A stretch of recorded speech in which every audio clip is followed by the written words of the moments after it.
O Superior Tribunal de Justiça concede habeas corpus ao prefeito de Taubaté, Roberto Peixoto, do PMDB, e à mulher dele, Luciana Peixoto. O casal foi preso na terça-feira, acusado de fraudes em licitações. O prefeito e a primeira-dama de Taubaté, no interior paulista, são acusados de fraudar licitações para a distribuição de merenda escolar e medicamentos.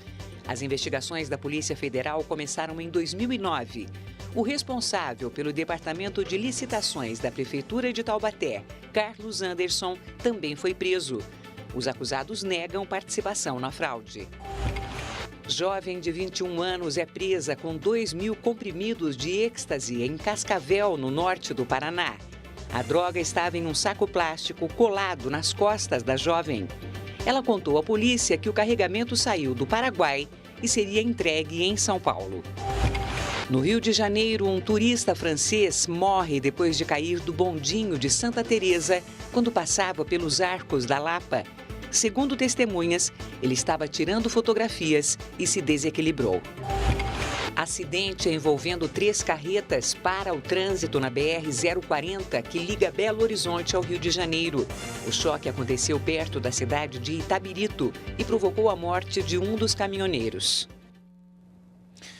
Um menino de 11 anos desapareceu depois de ser baleado em Nova Iguaçu, no Rio de Janeiro. Ele voltava para casa com o irmão quando ficou no meio de um tiroteio entre a polícia e os supostos traficantes.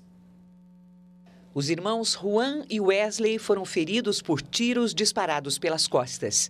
Wesley conta que viu o irmão caído e, mesmo baleado, conseguiu ir para casa onde pediu ajuda. Quando os pais dos meninos foram até o local do tiroteio, Juan não estava mais lá.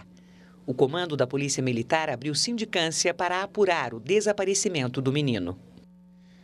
Gleno, o governo carioca fala muito de um enfrentamento necessário contra o crime organizado. Quando o Estado vai à guerra contra o crime organizado, esse tipo de acontecimento é inevitável ou a gente não pode aceitar esse tipo de situação? É totalmente inadmissível, é uma tragédia que uma criança seja baleada. Eu acho que isso revela o fracasso de uma operação, não o sucesso. Nenhuma vida civil pode ser atingida e nenhuma vida dos supostos bandidos também não. As pessoas têm que ser, se for o caso, capturadas com vida. Uma criança jamais poderia ter sido ferida. E o que é pior, onde está essa criança? Ferida, viva ou morta? Essa política está dando certo no Rio de Janeiro, não vai ser?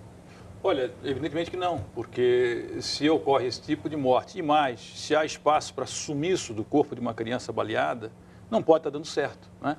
É evidente que eles podem contabilizar num rol de crédito e débito, eles podem contabilizar e empilhar algumas vitóriazinhas, né? E a mídia muitas vezes dá repercussão a essas vitórias empilhadas. Mas o fato é que as mortes se empilham em maior número e são inaceitáveis. A União Europeia aprovou um acordo que permite aos países integrantes do bloco fecharem as fronteiras para impedir a entrada de imigrantes de outros continentes. Um tratado assinado há 16 anos permitia a livre circulação de pessoas e mercadorias entre os 27 países membros da União Europeia. Pelo novo acordo assinado hoje em Bruxelas, os governos que entenderem que estão recebendo um número exagerado de estrangeiros poderão fechar as fronteiras. A medida foi adotada a pedido da França e Itália, países que têm recebido um grande número de imigrantes procedentes do norte da África, principalmente Líbia e Tunísia. Há uma escalada da xenofobia na Europa por conta da crise política? Da crise econômica, perdão? Os países, principalmente na Europa, têm muita dificuldade de aceitar os migrantes, né? É histórico isso, há uma crescente sempre quantidade de barreiras muito grande. Agora você veja a contradição. A OTAN está bombardeando a Líbia.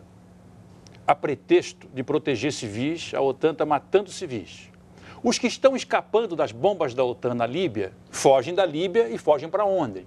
Querem ir para a Europa, para se escaparem das bombas que a Europa está jogando neles. E aí fecham-se as fronteiras.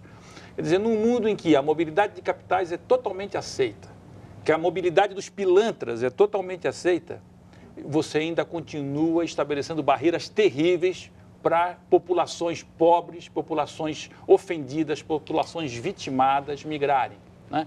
Eu acho que isso é uma um resquício, é a manutenção de um padrão desumano inaceitável. E não há nada que se possa economizar para falar contra isso. Quais são as consequências sociais que isso traz, especialmente para esses imigrantes? Pois é, isso é um retrocesso, essa decisão é um retrocesso.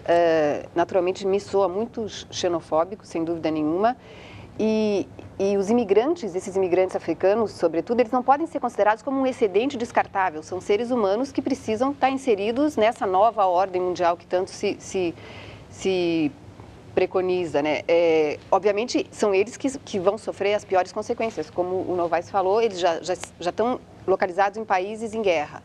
Quando conseguem escapar dessas guerras, não conseguem chegar a lugar nenhum. É uma equação muito complicada, mas que deve ser pensada em outros termos e não nessa lógica de fechar fronteiras e barrar a entrada de imigrantes. No final das contas, a conta acaba sobrando para a Organização das Nações Unidas, né? Não tem nada que possa ser feito no sentido de, já que são países signatários, a própria União Europeia é largamente representativa dentro das Nações Unidas, para você chegar a um acordo em relação a isso, ou isso é um problema que é soberano de cada país acaba atuando dentro da sua lógica e aí acaba olhando exclusivamente para a questão econômica? Eu acho que são as duas coisas. Acho que são os países olhando com restrições locais e também restrições continentais. Agora, se a gente olhar bem, e quando a Grécia não estava lá dentro? Então, as dificuldades para os gregos, né? Então, essa construção do nós e do eles é extremamente artificial e desumana, né? Eu acho que a Glânia tem razão. As pessoas não podem ser descartadas, elas têm que ter oportunidades. E a ideia do nacional, nesse sentido, do nacional que exclui, é uma ideia muito anacrônica.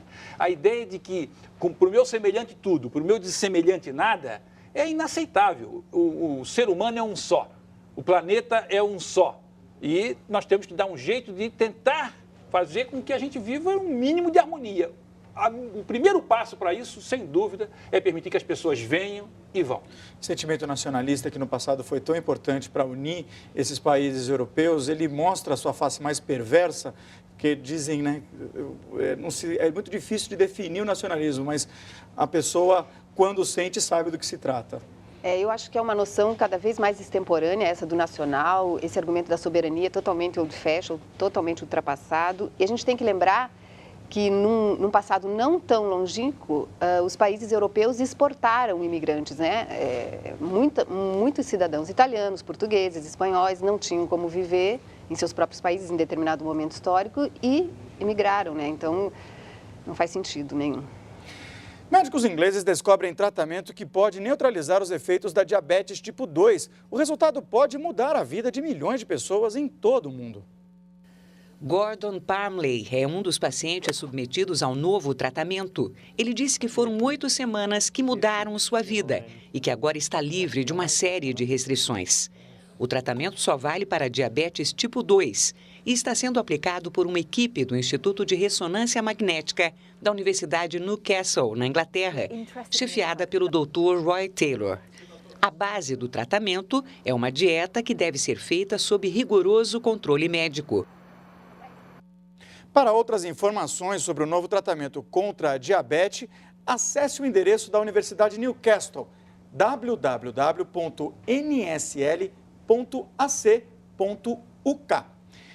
E vamos ver agora quais são as atrações do Repórter Eco deste domingo. Com você, Márcia Bongiovanni.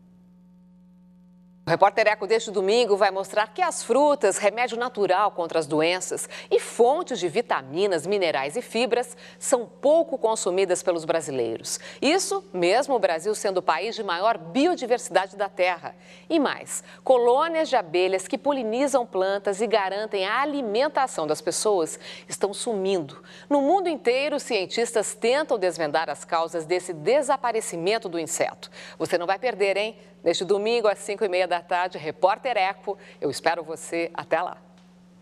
A seguir tem o Bate Pronto e já vamos responder as perguntas enviadas pelo Twitter.